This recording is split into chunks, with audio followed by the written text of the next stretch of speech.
Tonight's game was a complete and utter embarrassment for the Denver Nuggets. They lose another miserable game, this time to the Portland Trail Blazers. I say Washington's name because they lost to Washington a couple weeks ago as well. This is two terrible losses in their last 6 games, and just the types of losses that make you go, yeah, this team's not a serious title contender. They're just not a serious franchise right now. DeAndre Jordan is their backup center. Hunter Tyson, who's been horrible his whole career, is getting actual minutes. This team is rough. I think there's some real concerns. I think they have massive depth issues, which is obviously something we could talk about. Jokic is playing at an otherworldly level, and it's being completely wasted. There's just a lot of material to talk about with the Nuggets, and some of it's positive as well. I'm not going to completely bash this team the whole video, but I do think there's a lot of complaints and criticisms to be made about this Nuggets team. Before we hop into it, if you haven't already, make sure you hit that subscribe button. Help me push towards the 2,000 subscriber mark on the channel. Uploading every single day, multiple NBA videos a day. Really appreciate it. I would really appreciate it if y'all do subscribe. With that being said, without further ado, let's hop right into it. So, first things first. Bad loss, right? Against a Blazers team that is not a very good team, obviously. Anthony Simons with a game winner with basically no time remaining, had 28 points efficiently tonight, had a really, really good game. Shout out to him. Scoot Henderson has another absolute dud. I made a video on Scoot a couple days ago if y'all want to go check that out. But Jokic has 13 of 8. He goes 13 of 18, 4 of 6 from 3, makes all 4 of his free throws, only 6 rebounds, 8 assists. That's a bad night for him in those areas. 34 points on that level of efficiency, and they lose. I mean, that's just bizarre. Is it not ridiculous? That's embarrassing and bizarre. They actually get out rebounded tonight by 5 as well, which isn't great. But Aaron Gordon has a 1 for 6, 0 of 3 from 3, not great. Jamal Murray scores 24 points relatively efficiently, could be worse, 10 assists as well. You look at the game and it's they shot 54% from the field. They shot 44% from 3. Cool. It wasn't the worst performance ever. Russ is 8 of 12, 2 of 4 from 3, 19 points. I feel like this box score, if you told me that Jokic had 34 points incredibly efficiently, Jamal Murray had an efficient 24, and Russ provides 19, 7, and 5 basically off the bench, shooting 8 of 12, 2 of 4 from 3, you'd go, oh yeah, the Nuggets won by 20. They lost to the Trailblazers, y'all. And you can say whatever you want.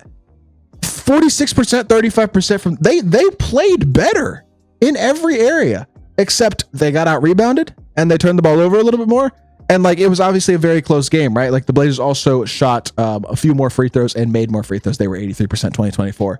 Nuggets were 15-21. You can find the areas in the box score where they lost, but it's the type of game where it's this should have been a blowout win and instead it winds up being a loss. That's a bad sign. To get this good of performances from multiple key guys on your roster and still not find a way to win is really, really tough. And again, like I said, I'm really concerned about the depth of this roster. They have 8 guys. And not only do they only have 8 guys, these numbers are absurd. I mean, with Jokic on the court and admittedly Christian Brown, who staggers pretty much almost all of his minutes with Jokic, to be fair, with Jokic on the court, they are 29 points per possession better per 100 possessions, I should say, than they are with Jokic off the court. And yes, the numbers are just bad across the board for the bench, but oh my gosh, Julian Strawther has been a disaster this year in terms of this number. Hunter Tyson, the minutes he's played, has been rough. Russ, I actually think, has a really good rapport with Jokic, but when he doesn't play with Jokic, he looks a lot more like Russ the last couple of years. And that's one thing I will say. When Jokic is on the court, Russ plays really, really well, in my opinion. I actually really like a lot of the things Russ has done. Their connection is clearly impressive between Russ and Jokic. But when Jokic isn't on the court, Russ is in old Russ mode, and it's just it's just not great. I don't know. Overall, the starters are way outperforming the bench at a level that you just don't want to see. Realistically, the numbers aren't awful across the board, right? But they're not great. I think Jamal Murray's 18 points, 35% from 3, 6 assists. It's not what you really want from a max, supposedly second star on a championship team. So they don't have that second star.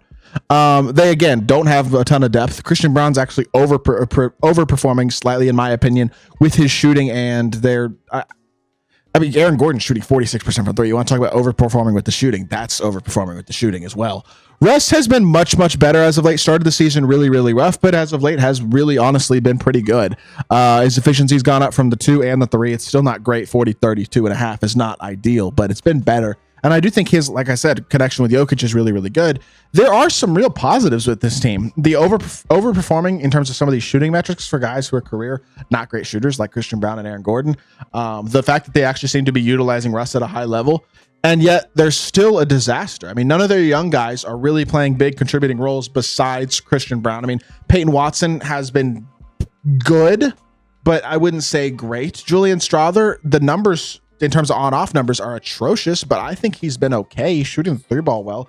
Like, I don't totally hate this roster. I don't totally hate the young pieces, but I just think in an incredibly tough Western Conference, when you have the best freaking player in the world and somebody in Jokic who, let's keep in mind, these numbers look good for a lot of these players.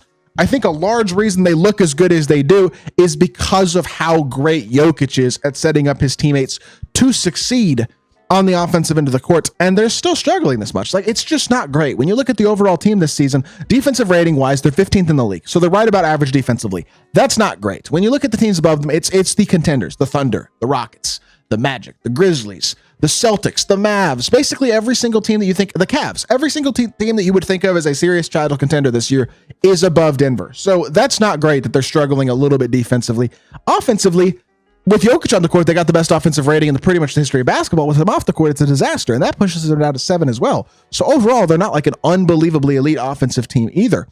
My biggest concern is that I don't know if the offense is going to be able to pick up for the defense in the playoffs when you're going up against consistently elite level teams on a night-to-night basis. I'm not concerned about the Nuggets not making the playoffs. And when you look at the standings, they're what? They're 14-11 now. They are, to be fair, only half a game out of the 10 seed and only a game out of the 11 seed. That's how deep the Western Conference is. But I do think a team led by Jokic is still going to be a playoff team for sure.